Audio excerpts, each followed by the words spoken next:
Okay, so we are recording live here on Real Talk with the Bluntness, and we are here with Lauren of High Curious. Lauren, you have a crazy background, agency experience, marketing experience, and now you're in the cannabis industry. So I'd love to dive right in as you are diving right in, as we can see. And can you tell us a little bit about who you are, your background, and how the heck did you make it into cannabis? Sure. Well, it's so funny because I'd love to share, but first, it's a cannabis show, right? So, Yes, it is. and this is my bong. Her name is Shimmer. I'm trying to get her in the camera. Ooh, Isn't she beautiful? beautiful. And so when I use cannabis, I actually say, instead of cheers, I say l'chaim because I'm Jewish and l'chaim means to life. And cheers always felt like something that was for alcohol. And cannabis is really, it's medicine, right? And so when I use it, I say to life. And I actually have that tattooed on my arm. Oh, amazing. Yeah. So l'chaim. L'chaim. Amazing. It's beautiful. Okay, so I do that a lot on camera now. Smoke weed. Yeah, do your thing. Do your thing. Which I never thought I would do. Yeah. Just 3 short years ago. Amazing how everything changes. Yeah. So, well, as I mentioned, as you said when we were talking, so in my LinkedIn profile and really in life, I talk about how in 2016 was actually the first time I ever dyed my hair purple. And I did it right after Donald Trump was elected. It felt like I needed to do something that helped me like stand out because I blended in so well, in corporate America. And I was always so good at that blending. And I also almost wanted to force myself out of blending in. Chameleon. And so I actually only started using cannabis that year. So my husband retired from the U.S. military in November of 2016. He's a retired Navy commander. And he was like, as soon as I retire, I'm going to smoke pot. And I was like, what are you talking about? And he's like, yeah, I can't wait. And I was like, all right, this will just be like a phase, like a thing, like whatever. I'm not going to worry about it. I mean, we lived in New York, and in New York, it's prohibition time still. It is. It's not kosher. It's not kosher. Perfect. And so I was like, I'm not doing this. So he got some, stuff from a guy, and he tried it, and he was like, so great. It's so amazing. I remember this. He grew up in Southern California. So I remember this from my youth and all this. And so I'm so, I love it. And I'm like, whatever. Okay. So I would hang out with him in the basement in our, in his office, and he would be so awesome and happy. And I'm like positive and like uplifted. And I would be like ranting from my day of my long day in New York City. And I would just be so stressed and overwhelmed. And I was like, I want that, but that one experience that I had with cannabis as a teenager in college, I was like, say no to drugs is right. I had what I now know is an anxiety attack, but I thought that's just how cannabis made you feel. And I was like, I don't want any of that. Interesting. So but then I started being like, well, he seems great. And he's like, loves me more. The sex is better. It's like everything is great. And seems like our family, our kid dynamic is getting like better with him. He's more chill. So I'm just like, okay, I'm going to try. So I started with the pens, that's all I could really get in New York was like one type of oil pen or flower, right? Like those are the choices, right? And I was like really afraid of flower because who knows, one hit. Right. Yeah. At the time I was concerned about that, and so with the pens, I was able to like just take what I now know is called microdosing. But it was my version of being so freaking afraid to get too high. So I would just have a little bit at a time, and over time I start realizing, oh God, I feel so good. Like I feel so much better. I'm able to like, when I meditate with this, I have a more meaningful meditation. When I do yoga with this, I have more, a more meaningful yoga experience. When I work out, I'm actually having more, like hiking, for example. I have a much more enjoyable time. So I realized what an incredible tool cannabis could be for wellness. And that's when I decided to really become more involved and really start to learn about it. Cause I was like, as a businesswoman and and someone who always wants to like be in the know, I was like, how could I not know about this? And so about a year, actually 2 years later, a year and a half later, I started talking about cannabis on Instagram. And that's when everything changed. How did it change when you Well, kind of came out, so to so I speak? was working at one of the largest public relations agencies in the world, Ketchum. Yeah. And I went on a 2-week vacation, and I had been using cannabis for about a year and a half at that point. And I'd really been like, why isn't anyone talking about how great this is? All I had ever seen was people talking about like, having a joint at a party at night on top of alcohol. But I never really understood that there was this other way to use it as a part of like as a wellness supplement. Mhm. And I have been a wellness marketer my entire career. So I've been working on brands. So I've been working on brands like Weight Watchers, Advil, Emergency, a lot of the Frito-Lay business. We worked on PepsiCo. So I've always been in this better for you, weight loss, behavior modification space. And I was like, this is a tool that helps me so much in so much that I do. And I feel like, why aren't more people talking about this as a supplement for well-being, for wellness? Right. And I was like, I went on a 2-week vacation. And it was the first time I ever disconnected from work in 15 years of commuting to New York City. I was a single mom for 8 years. I'm remarried now. And me and my husband went on this 2-week vacation. And I was like, I'm not checking email. I'm not like nothing. It was the first time I'd ever really cut that cord. And I was like, I heard my voice for the first time in Slow down more. I can relate to that when we're on the screens all the time, like constantly. And I've worked on brands like that. I'm sure you went to legal a lot to talk about the health benefits of things. Don't say this, don't say that. Somebody at an agency next to me worked for Tylenol, and I was always like, I have to warn people about everything.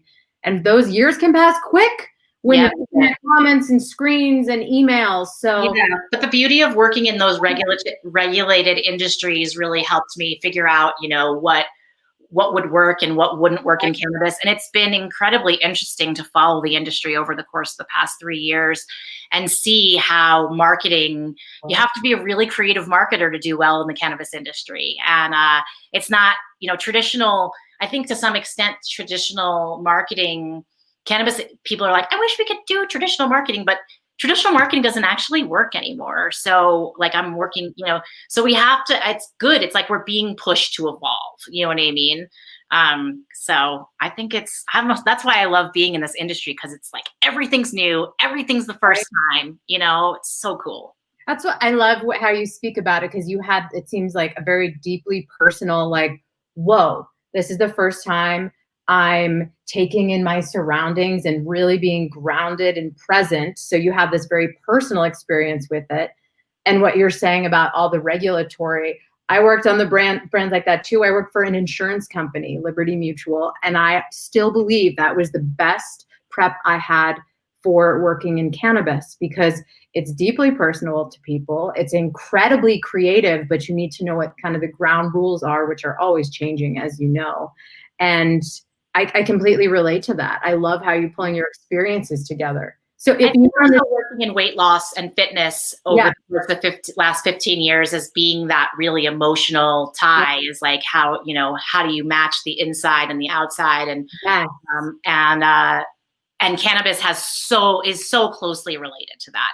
And so on that vacation, I was like, I have to like do this. Yeah. I have to do cannabis. And so I actually came back. I came out about cannabis on my Instagram on that vacation. And I just was like, it wasn't very innocuous post. It was like, hey, why didn't anyone tell me about how great this is? Like, like basically. And it like, I thought it was not a big deal. And then all of a sudden it was like a big deal, because to me, it was something that was evolving over time, but nobody had really like seen that evolution. And so people were like, oh my God, is she going to get fired? What is she doing? Wow. She's going to ruin her whole career. And I'm just like, of course, those are the types of things people say about you to each other. They're not typically things that people say to you, but that was going on a lot. Like my best friend was getting like, is Lauren having a nervous breakdown?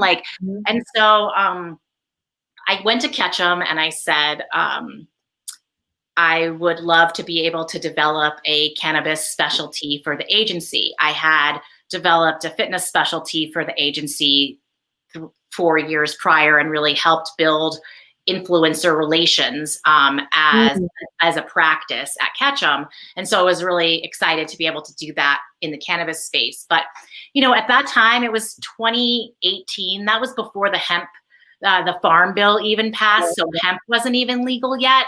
And it's just like, you can't really expect a CEO of a multi-million dollar company to be like, yes, I can see the forest through the trees on how this is going to actually make money down the road. And she was like, I can't see this. And I was like, fine. But I just felt like it was like now or never, Lauren, wow. You're so passionate about this. Like you have to jump and commit to this. And so I took my entrepreneurial skills that I was lucky enough to build over my career, 20 years in public relations and wellness marketing, and then jumped into the entrepreneur world and started building the High Curious brand, which is amazing. It's been like it's been the most stressful and the most exciting 3 years. But the past 6 months have been absolutely just off the charts in terms of just where things are going. I mean, COVID has been a catalyst in many ways for our business. So it has changed things. Can you tell us a little bit about High Curious? It's a community and you have a lot going on. Can you kind of give the Reader's Digest so our viewers know what it is? Because I just have to tell you too, to go back a second, the entrepreneurial and then the entrepreneurial. I love that. I love how you talk about how you knew it was the right time for you. So very cool. Yeah. I had actually really wanted to go into fitness as a business and leave the corporate world then, but I was still a single mom at that time. And being an entrepreneur is really expensive. And you also, if you don't have a partner, it's even more expensive. So I'm lucky now to be in this place where we sold our house in New York and we were able to set ourselves up to actually be successful entrepreneurs. And my husband's working a regular full-time job in the meantime. Yeah. So people move and then you're creating this community at the same time. So yeah. What is this community? So as I mentioned, I really have always been fascinated by why people buy, why people do things, behavior modification, human behavior is fascinating to me. And that's why marketing is fascinating to me. And so I was so interested in why people buy from influencers. And actually the flip of it was in 2012 and 2013, as a fitness person, I was like, I'll buy anything they tell me to buy. I would eat anything they tell me to eat. I would, so I was like, these guys are so influential. And this is before there was a word that we now all use called influencer.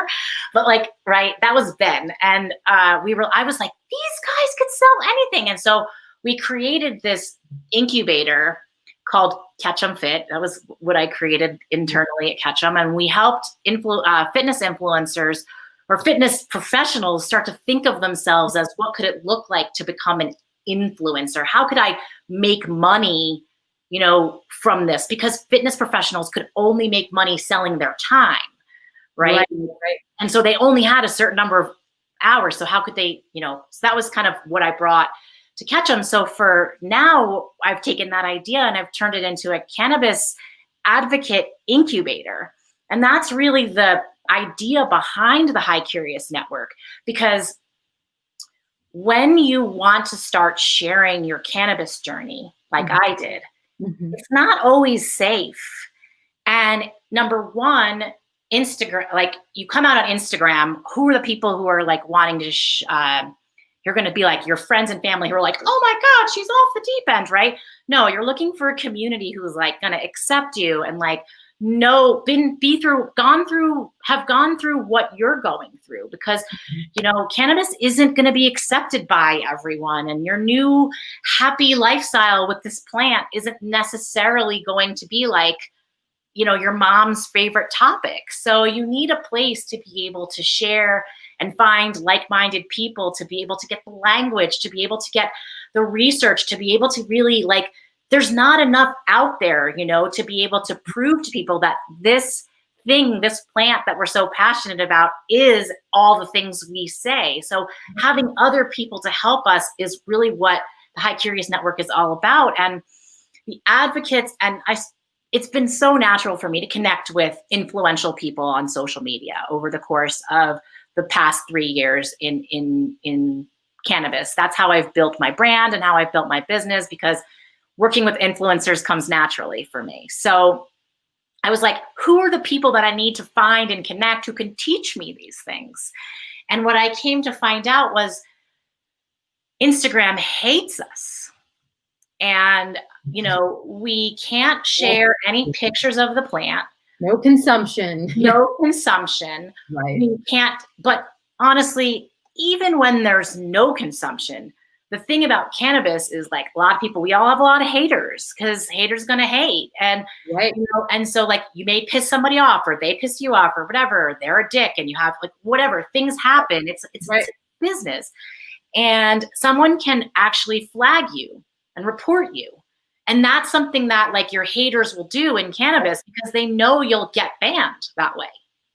Yeah, the thing I find challenging is when it's different members of the cannabis community as well. I've seen do it. That's totally what's happening. And it's like, it's creating this inflammatory environment. The other question I have, love your take, is I had a conversation with a Canadian partner I was working with, because it is federally legal there, that all these rules are in place. All the things we spoke about, consumption you can't show, could not show this on Instagram. Shimmer would not be allowed on Instagram, yet they will verify brands like MedMen or Bebo.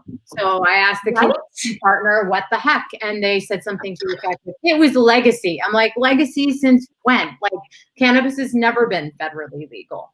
Legacy since what? They started and they actually were paying you money. And so you liked that money and you actually want it in the future. So you're going to verify them. Yes.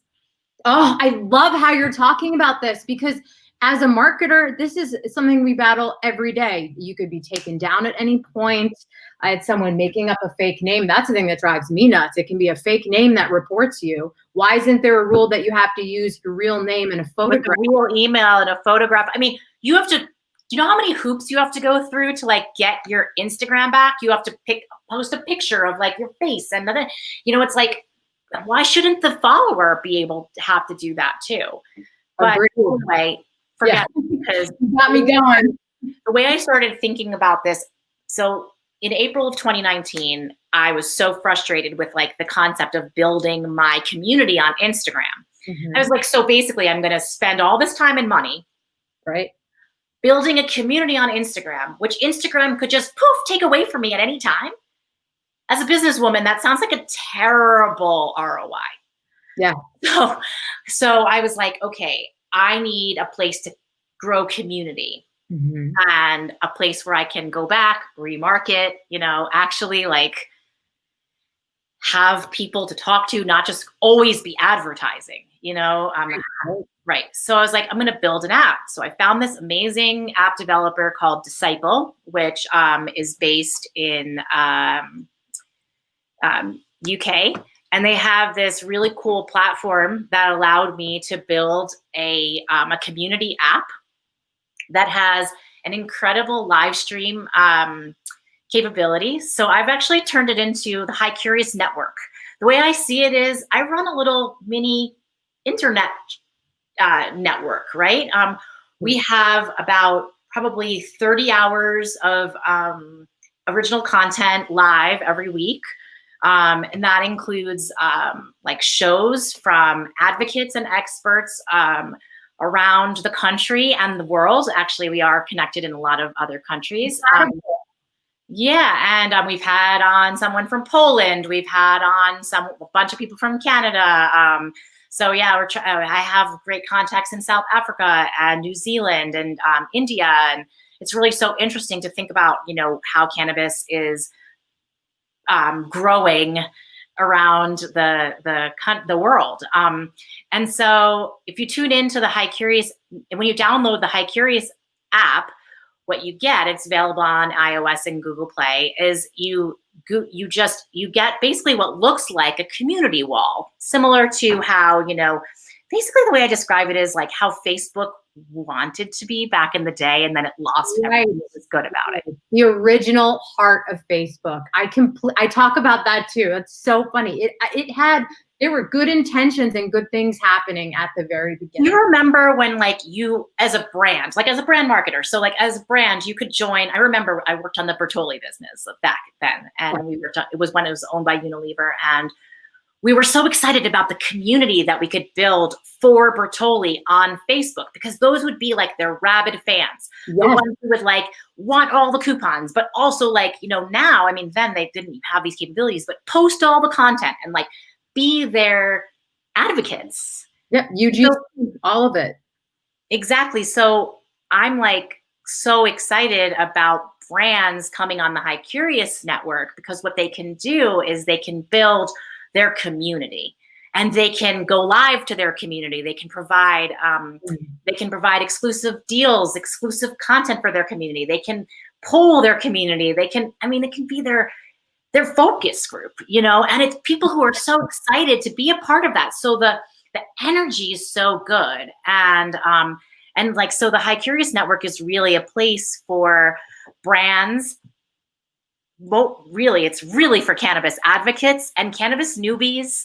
It's for high curious people who are like, what? Like, what is this cannabis as a wellness supplement all about that I'm reading about? Like, because that's the focus of everything that we do, is about how can cannabis make your life like better, enhance your life, right? And there's plenty of communities about cannabis, the plant, legalization,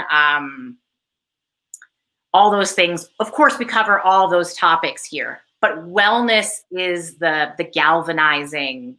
Okay, so the water cooler tends to be about the wellness. Yeah, it's about our topics are not about like, I mean, yes, we're about, you know, how to use this, of course.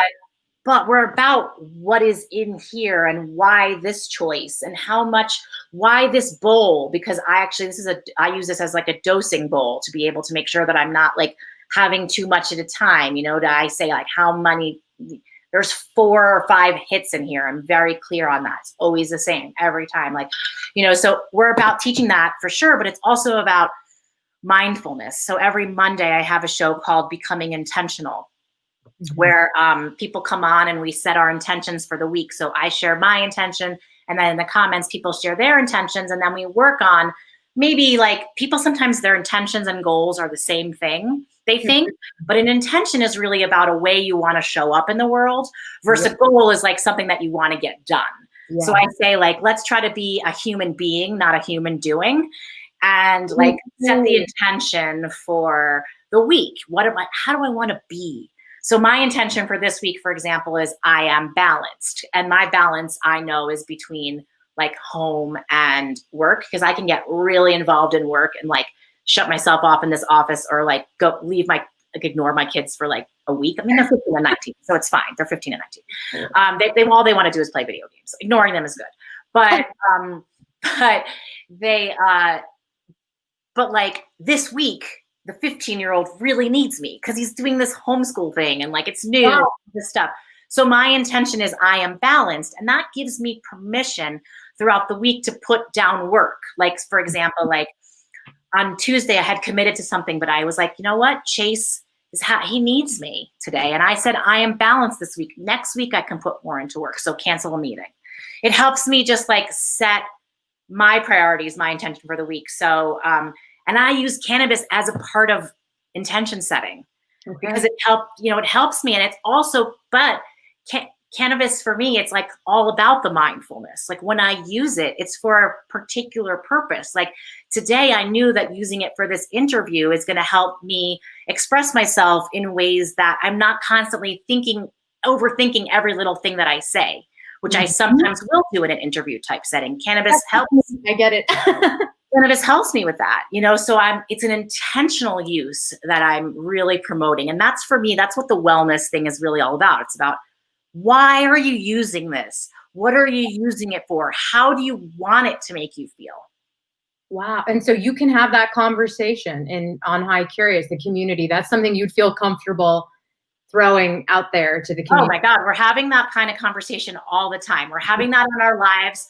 So like, if someone asked me a question like that, I would just have that. I talk about how I share it with my kids.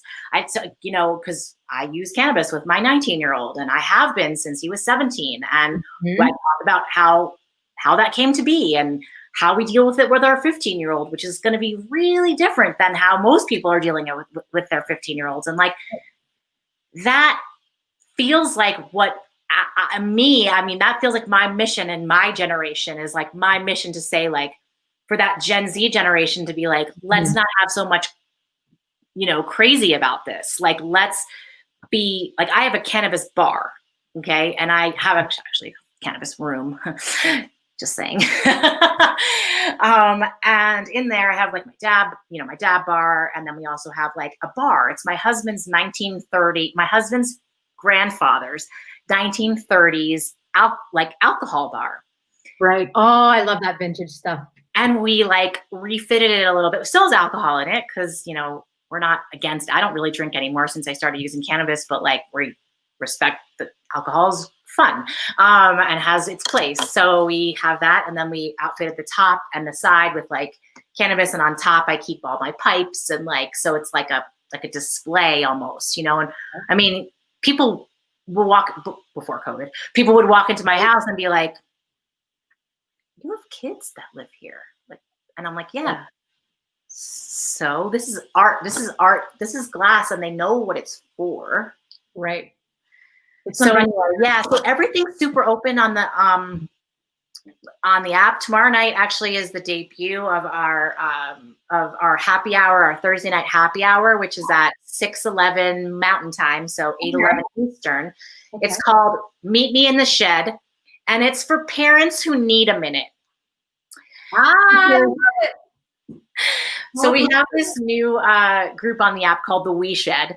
And it's like, we decided it's kind of like the she shed, but maybe, you don't identify as a she, or maybe you're a dad. And so it's for everybody who's a parent who wants to talk about like how their kids are driving them freaking crazy right now. And also be like, I love them, but like, can we just leave the I love part over here for a few minutes and talk about like how hard this is? And be real and use cannabis and talk about how cannabis actually can help us be better parents and be okay about that. And that's what this happy hour is really all about. So making that normal. Last night I did a nice big dab. I went upstairs to tuck in my 15-year-old, which we don't really do that much anymore. But he was like, it's the first day of school tomorrow and I want that, and that's cool. And I sat there and I rubbed his back, which is what we used to do when he was a baby. And we like sang the songs that we used to do when he was a baby. And like, I had all this patience for him. And I know it's because of the dab that I did. I did it so that I would be able to calm myself down and just be in his world for half an hour, And so that's what I mean about the intention. Yeah. And the empathy and the ability to walk in other shoes. Exactly. I did want to ask you, because you talk about the community, and forgive me for relating the things you're saying. Like, it's very helpful to me working in the cannabis industry. I wrote a piece about how I almost like came out to my mother, like, I work in this industry. It's not how you had heard about it in the past. It's different than that. So I really appreciate the way you think about it. but community, the aspect of community, I think, is something that is so sacred in our world right now, because as a marketer, I'm seeing so many things are so divisive in this country. It's undeniable. Important things are happening that need to happen. But my career has always been focused on communities, small town journalism, social media communities. I love how you spoke about Facebook at the beginning. And it is such a sacred thing to have that community. I saw you post on LinkedIn your thoughts about people working in cannabis and your belief that people should have a personal relationship with the plant. And I saw that post and the vigor people came at it in the comments. And that seems like, from what you described, something that we would see on High Curious. But just the way you phrased the post and what it generated, I said, this woman knows about community, and this is awesome. Can you tell us a little bit about that topic of cannabis use by professionals in the industry and what you've encountered and why you believe it's important to have a personal relationship with the plant? I just think that was a really important topic that people need to talk about. Yeah, so I've been thinking about that for a long time, and I've posted about it a few times, and I always get that exact same type of divisive conversation, which I'm not really intending to get, but it is fun. That was one of my best posts, like that one, I think it got like 10,000 views or something like that. So it's pretty, yes, pretty great. So basically, I was at a conference. I went to a really awesome conference last year called Summit Live in LA, and it's an entrepreneurs conference. It was so great. I met incredible people. They had a cannabis cohort there. What I learned at this is that the mainstream is not anywhere near like where the cannabis industry is. You know what I mean? There's a huge chasm between, like, there's such a lack of comfort in the mainstream talking about usage of the plant. Mm-hmm. Like, oh, we're only in it for business because we see it as a great investment. And it's like, it's not Bitcoin. It's medicine. It's not. And, you know, and it is a substance, and it does need to be treated with that respect. And it has the power to heal. But the science is not there at all. And frankly, and I say this all the time, I'm like, I know I'm a guinea pig. Like, we could find out things that we don't know now, you know, in the future. And I'm fine with that. Like, I'm willing to be that. But like, be aware of the fact that the science isn't really there. However, okay, so let's just get back to your topic. So at this conference, this recruiter was saying to me, I'm placing all these alcohol executives in the cannabis industry, and it's going so well, la la la la la, and you know, whatever. And I'm just like, because this is like last November, so it's like boom, right? We're not even in like MedMen crash days. We're in like right. So we're in like the boom. We're in the raising of the capital. Money's flying all over the place. Right. So, okay. So I'm like, yeah. So when you interview these CEOs, like when the interviews happen with the CEOs, do most of the cannabis companies ask about the personal relationship with the plant? And he's like, no, no, that's absolutely unacceptable. You cannot ask. That's a personal question. No. And I'm just like, okay. But I just didn't figure, I just felt like I wasn't about to start like an argument. But I was like, I just really want to take this back and noodle on it for like a year. And basically I have been, and I had thought about that before and written it to people. I believe that if you really want to be in this industry, but more importantly, in this community, and those two things are not the same. Industry and community cannot be used interchangeably. There are so many people in the community who do not feel that they are a part of the industry at all because they can't make any money on their cannabis business. They're not an industry. Industry is something America, you know, made up and capitalism put on the cannabis industry. Right. Community is where it came from. So I'm trying to be the bridge between these, a bridge. I mean, there's a lot of bridges, but I'm trying to be a bridge between these two things. And my specific bend is in wellness. But I believe that now some jerk who was like having an argument with me on LinkedIn was like, so what you're saying is chemo, a CEO for a chemo drug should use the product. And I was like, no, asshole, that's actually not what I'm saying. I'm saying that, but it's good because on LinkedIn, you have to have these discussions, and it's good because it forces you to be able to like negotiate with people who are kind of jerks. His full name if it's LinkedIn, and most likely his photo. So that's good. Exactly. And it was a dude, obviously. And sorry. I also have a no dicks policy. So like, and that's actually what happened. So this guy was like taking me, so many things happened. LinkedIn's a great place. It's hilarious.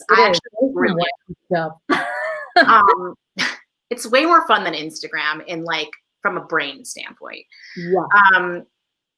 But anyway, okay. So I just think that every person who really wants to make this their career, which if you're going to get into it, guess what? It's going to be, because you're making a bold step. So you should be comfortable talking about it. How dare you go be the CEO of a cannabis company and not tell your friends what you're doing? You know what I'm saying? CIA what?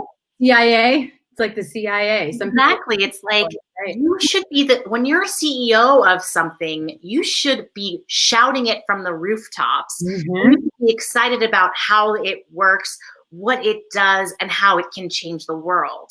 And so if you're not passionate about this plant and what it can do, I'm sorry, it's not insert executive here. Right. And because we're dealing with, the thing about industry is it doesn't think about people first. It thinks about money first and how it can make the most. But community thinks about people first and how it can help. Yes. And that's what the plant has always been. It's been so many angles. It started with compassionate care, right? It started with helping people who were so sick, they just needed this plant to feel a little bit better. Right. So it needs to stay in that place, and we need to make money from that place. Yeah. And that's really what like our community is all about, is about celebrating the people who have come before in the plant, like someone like Kristen Yoder, who has been in the cannabis industry for 15 years and is the Cannabis chapter. It's like allowing her to monetize the information that she has been painstakingly, and let me tell you, emphasis on the painstakingly gathering for the past 15 years, so that you, new person to the industry, doesn't have to. And that's why she deserves your money on the High Curious app to join her butterfly channel and actually watch and engage with her content. And on the app, that will cost you $4. We're working on this functionality, but eventually that will cost you $4.20 a month as a subscriber to Kristen's channel, to learn about what Kristen has to offer. That is premium. And that's how we and the butterflies will be making money. And that's how we're monetizing the app, is by monetizing the advocacy, basically. Incredible. Because there's no other resources out there. There's no science. There's no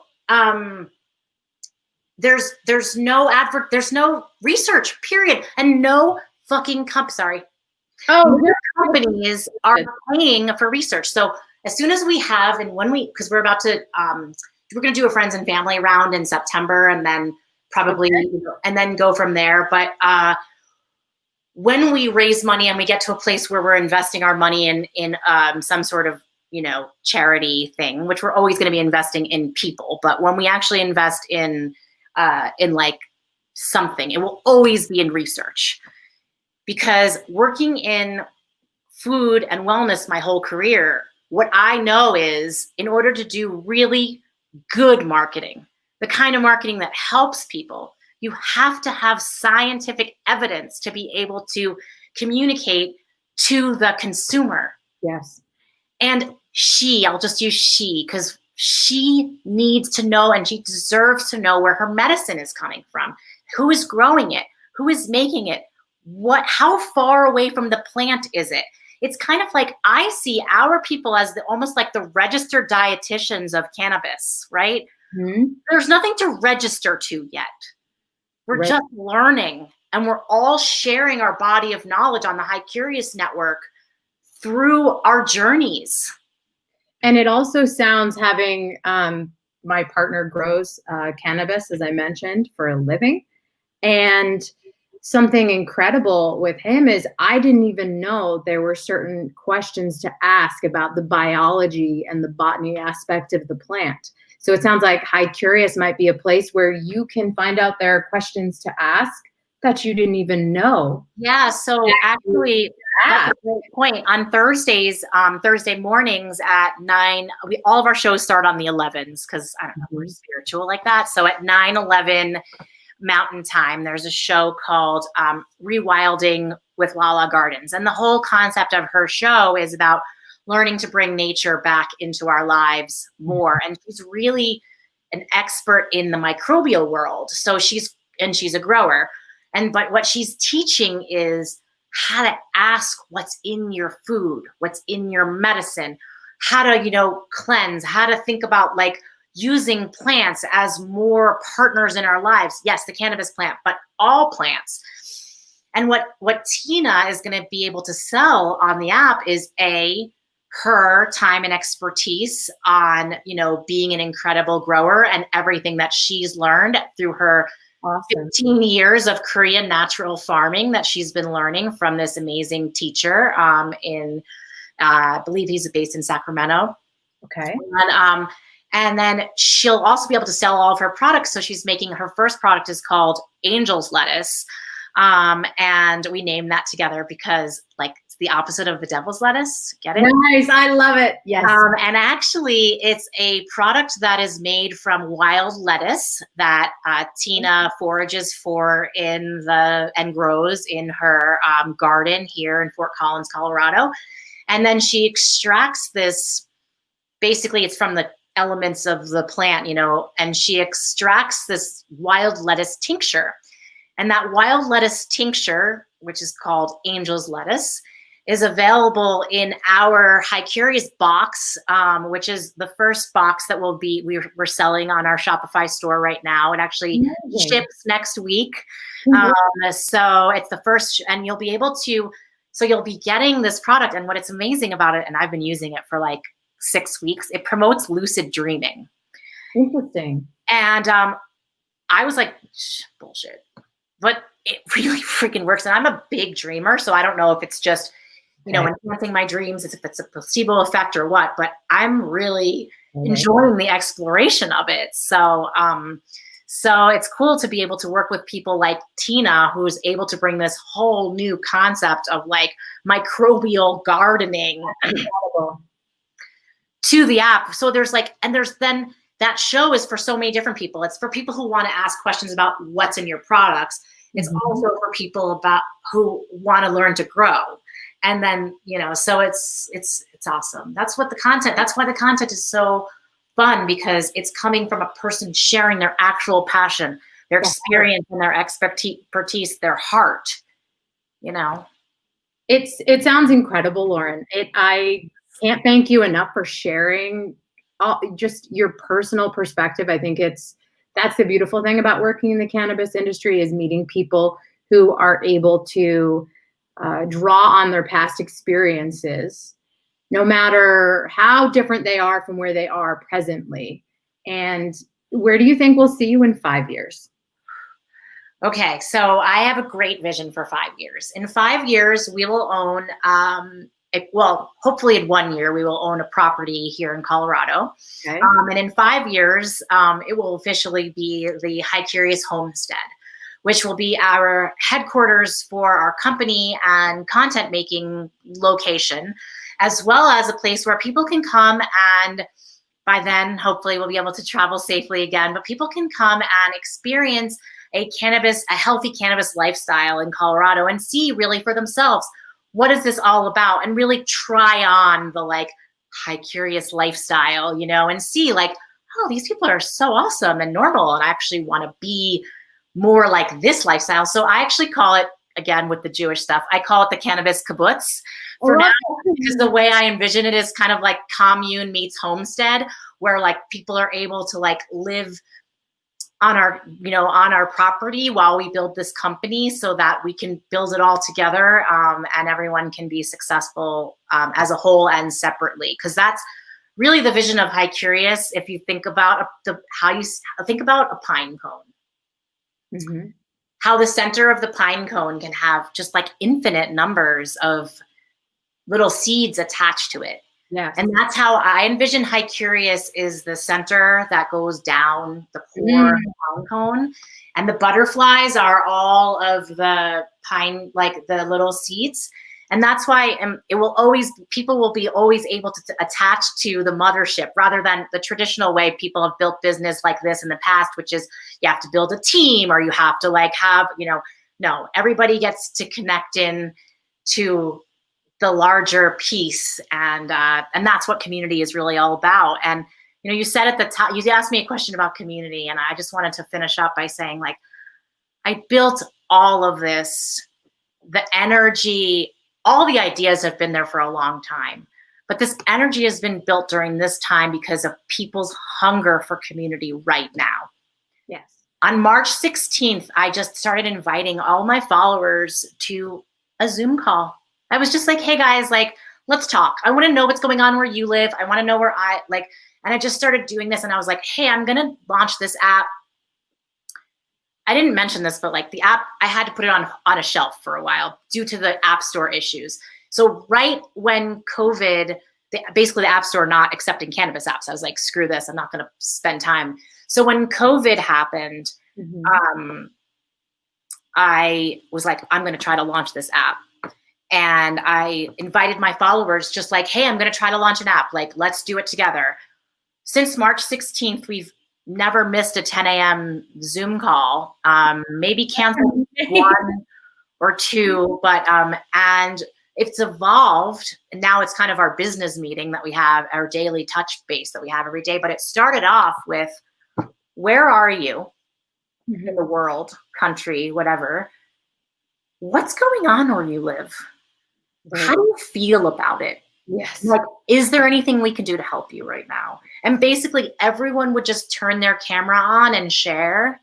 Everyone would cry. We would talk about how scared we were, how there was limited information, all these things. So we built this community and intimacy and, you know, trust in each other. I mean, people say I love you to each other on the High Curious app after meeting each other for like 5 minutes. And I'm like, guys, like we fall in love hard, you know, it's a really great community, and it's so supportive of each other. It's just, and I'm like, I'm so lucky I get to be in it every day. It sounds like an incredible place. How can people, it's the best way for people who are new to learn more and perhaps join the High Curious community? Yeah, so I mean, the great thing about it is it's free to download and join, and everything about it is free except if you want to become a part of a Butterflies like private community.